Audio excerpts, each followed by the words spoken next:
जय हिंद। आशा करता हूँ आप सभी स्वस्थ होंगे, सुरक्षित होंगे। आप सबका स्वागत है आपके अपने चैनल एवी इन्फो मेल में। और जैसा कि हमारा पहला वीडियो कल आपने देखा था, जिसके अंदर बताया गया था कि किस तरीके से आप लोग अपना घर बनाने का सपना एसबीआई की सहायता से पूरा कर सकते हैं, उसी सीरीज़ में आज हम पार्ट 2 वीडियो लेके आए हैं। अगर किसी ने कल का वीडियो नहीं देखा तो आप बेल आइकन के ऊपर क्लिक करके उसको देख सकते हैं, या फिर हमारी प्लेलिस्ट में जा कर के आप उसको चेक कर सकते हैं। तो आज के वीडियो में हम लोग देखेंगे कि इसके अंदर क्या क्या डॉक्यूमेंट्स चाहिए, किस तरीके के चार्जेज़ हैं, और कैसे हम लोग होम लोन के लिए अप्लाई कर सकते हैं एसबीआई बैंक के अंदर। तो वीडियो को अंत तक ज़रूर देखिएगा। देखिए, सबसे पहले मैं आपको बताता हूँ कि अगर आप लोग होम लोन लेने के लिए जा रहे हैं एसबीआई में, तो आपका लोन अमाउंट है उसकी कैलकुलेशन किस प्रकार से की जाती है। सबसे पहले तो आप जो भी लोन अमाउंट अप्लाई करते हैं, पहली चीज़ तो वो हो गई। दूसरा आपका EMI NMI ratio. EMI NMI ratio क्या होता है, हम लोग अभी नेक्स्ट स्लाइड के ऊपर एक एग्जांपल आएगा, उसके थ्रू समझेंगे। एलटीवी रेशो यानी कि लोन टू वैल्यू रेशो, आपकी वैल्यू कितनी है प्रॉपर्टी के और उसके ऊपर लोन कितनी एलिजिबिलिटी कितनी आती है वो देखा जाता है। अगर आपको एडिशनल कॉस्ट चाहिए फर्निशिंग के लिए या इंटीरियर के लिए, तो आप 15% जो होता है कॉस्ट का, वो उसके अंदर और फाइनेंस करवा सकते हैं एसबीआई से, जिसकी जो कैपिंग है वो 50 लाख रुपए, यानी कि 15% ऑफ अमाउंट या फिर 50 लाख जो भी कम होगा उतना आप लोग अप्लाई कर सकते हैं। अच्छा, अगर आप लोग घर की रिपेयर या रिनोवेशन करा रहे हैं तो मैक्सिमम अमाउंट जो कि आप अप्लाई कर सकते हैं या लोन ले सकते हैं as a home loan SBI के थ्रू, वो 10 लाख रुपए है। इन सभी ऊपर जितने भी नॉर्म्स दिए गए हैं उनमें से जो भी आपकी एलिजिबिलिटी बनती है, जो भी इनमें से कम होता है, उसके अनुसार आपकी जो एलिजिबिलिटी है वो बनती है। तो चलिए इसको हम देखते हैं थोड़ा सा एक एग्जांपल के थ्रू। जैसा कि आप मानिए कि सपोज़ आपने 10 लाख रुपए का लोन अमाउंट जो है वो बैंक से रिक्वेस्ट किया है लोन लेने के लिए, लेकिन आपका ईएमआई एनएमआई रेशो 50% जो है बैंक मैक्सिमम वही ले सकती है। यानी कि आपकी सैलरी अगर 50,000 रुपये है तो बैंक आपसे 25,000 रुपये ईएमआई के रूप में किस्त ले सकती है। ऐसा इनका जो है रहता है क्राइटेरिया है एसबीआई का कि आप 50% से ज़्यादा किस्त नहीं ले सकते। तो आपकी एलिजिबिलिटी जो है वो इसके हिसाब से लगभग 15 लाख रुपये बनती है। लोन टू वैल्यू यानी कि एलटीवी जो होता है वो 65% अगर है तो उसके हिसाब से आपकी वैल्यू आएगी 6.5 लाख रुपये। अब इन तीनों में से हम लोग देखेंगे कि हमने 10 लाख मांगे, लेकिन ईएमआई एनएमआई के अनुसार 15 और एलटीवी के अनुसार 6.5 लाख, तीनों में से जो भी कम होगा, यानी कि यहाँ पे 6.5 लाख रुपए आपका जो लोन है वो बन रहा है, तो वही आपको लोन जो है मिलेगा। लोन लेने के लिए चार्जेस किस किस तरीके के हैं वो इसमें मैं आपको थोड़ा सा बता देता हूँ। देखिए, सबसे पहले आपकी प्रोसेसिंग फ़ीस जो है वो 0.40% of loan amount plus GST charge की जाती है, जो कि अधिकतम 10,000 रुपये प्लस जीएसटी तक आपसे हो सकती है। स्टाम्प के चार्जेस हो सकते हैं, क्योंकि जब हम लोग होम लोन लेते हैं तो बैंक के साथ एक एग्रीमेंट होता है, करार होता है। उसके ऊपर स्टेट गवर्नमेंट, आप जिस भी स्टेट के अंदर अपनी प्रॉपर्टी ले रहे हैं, उस स्टेट के स्टाम्प ड्यूटी के अनुसार आपके स्टाम्प के चार्जेस आपको पे ऑफ करने होते हैं। फिर सरसाई के चार्जेस, जो कि सेंट्रल रजिस्ट्री साइट है जहाँ पे आपकी प्रॉपर्टी देखी जाती है, रजिस्टर की जाती है, उसका आपका हाइपोथिकेशन नोट किया जाता है, उसके चार्जेस भी कस्टमर को ही वहन करने होते हैं। वैल्यूएशन और टीआईआर जो कराते हैं, हमारा जो वैल्यूअर होते हैं बैंक के, स्टेट बैंक के जो भी वैल्यूअर हैं एम्पैनल्ड, या फिर उनके जो भी एडवोकेट हैं, वो आपकी टीआईआर करेंगे, टाइटल इन्वेस्टिगेशन रिपोर्ट। वो लोग ये देखेंगे कि आपका ने जो भी प्रॉपर्टी लेने के लिए जा रहे हैं उसकी पूरी की पूरी चेन क्लियर है या नहीं है, कहीं पे कोई दिक्कत तो नहीं है। अच्छा, इसके अंदर एक चीज़ और है कि बैंक हमेशा ऐसी ही प्रॉपर्टी को लेता है जो कि सरफेसी कंप्लाइंट होती है, क्योंकि अगर कल को किसी स्थिति में कोई भी उपभोक्ता जो है वो लोन नहीं चुका पाता तो बैंक उसको सरफेसी के अंदर कवर करती है, ताकि उसके जो भी रकम उसने दी है बैंक ने, वो अपनी रकम को वापस वसूल कर सके। तो सरफेसी कंप्लाइंट ज़रूर हो प्रॉपर्टी, इस चीज़ का आप लोग भी ध्यान रखें। और एक इसके अंदर प्रोग्रेस इन्वेस्टिगेशन फ़ीस होती है। जैसे कि हमने मान लीजिए होम लोन लिया कंस्ट्रक्शन के लिए, तो लोन जो है वो एक साथ पूरा का पूरा नहीं दिया जाता है, उसको अलग अलग स्टेजेस में, प्रॉबेबली 4 स्टेजेस के अंदर दिया जाता है।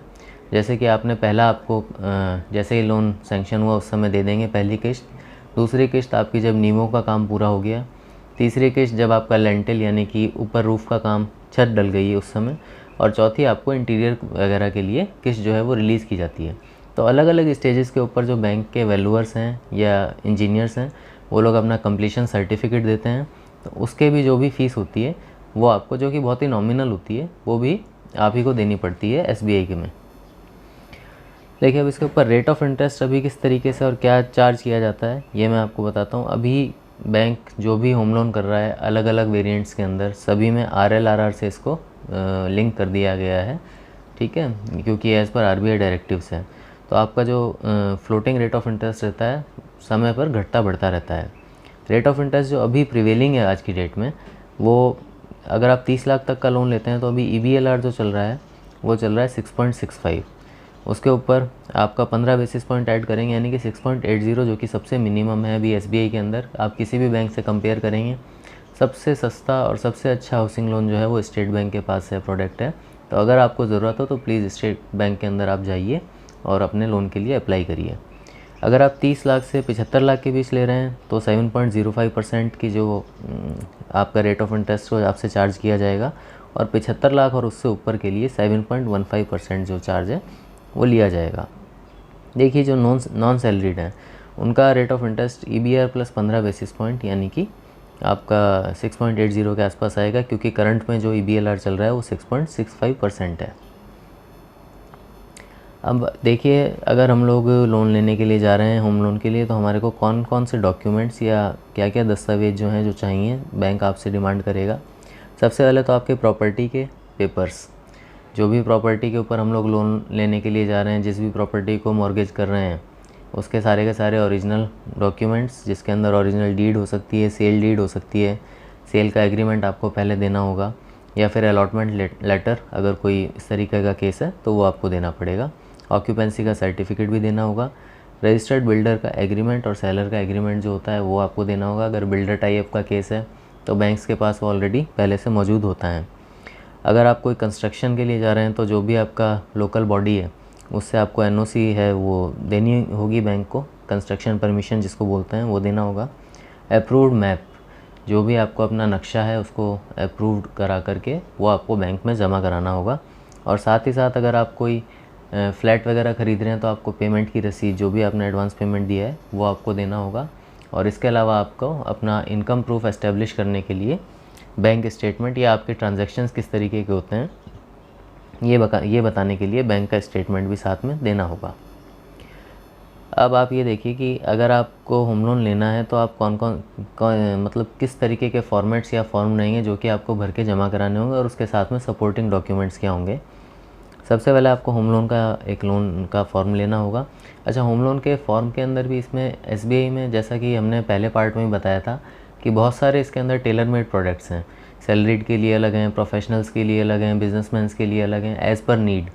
तो ये चीज़ भी आप थोड़ा सा इसमें आप मतलब बैंक में जाएंगे तो ज़रूर पूछिएगा कि भाई मैं इस तरीके का व्यक्ति हूँ, मतलब कि इस तरीके के फील्ड में काम करता हूँ और मुझे कौन सा होम लोन जो है वो मोस्ट सूटेबल रहेगा, तो बैंक आपकी इसमें हेल्प करेगा। उसी तरीके का आप फॉर्म लीजिए और भरिए। हालांकि आने वाली सीरीज़ में, अभी आने वाले जो पार्ट हैं हमारी सीरीज़ के, उसके अंदर हम लोग ये भी चीज़ बताएंगे कि कितने तरीके के प्रोडक्ट हैं और कौन कौन सा प्रोडक्ट किसके लिए ज़्यादा सूटेबल है।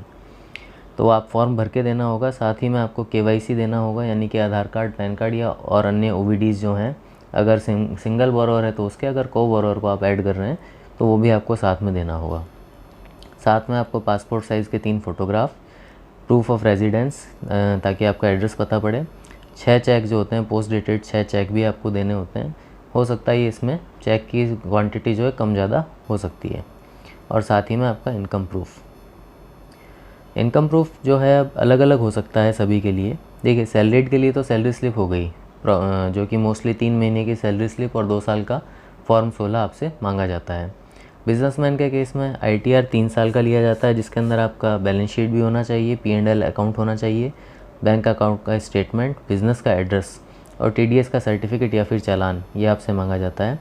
जो अन्य प्रोफेशनल हैं उनसे भी सर्टिफिकेट ऑफ क्वालिफ़िकेशन एक अलग से मांगा जाता है कि आपका क्वालिफ़िकेशन सर्टिफिकेट क्या है, और अन्य दस्तावेज जो हैं वो सिमिलर जो बिजनेसमैन के केस में मांगे जाते हैं।